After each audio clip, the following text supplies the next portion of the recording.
I am Nikki from Doug and Nikki, and today I'm standing here outside of our pool, and I have with me a set of two of these incandescent pool light replacement.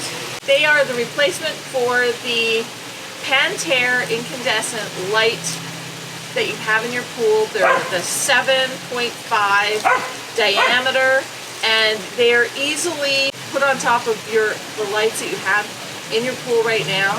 We're gonna put those on. Doug's gonna put those on. They basically pop on. So I would like to add, what this is really great for is if, like, a lot of the old Pentair systems have the rotating lights and the rotating colors, but at some point they croak.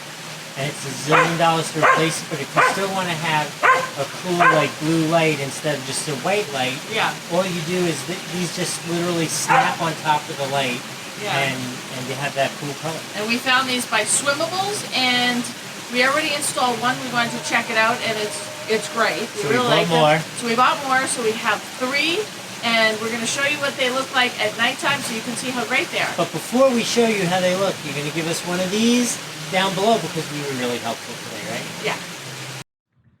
Okay, so as Nikki said, it's time for me to show you how to install one of these. It is super simple. Let's go down there and do the work.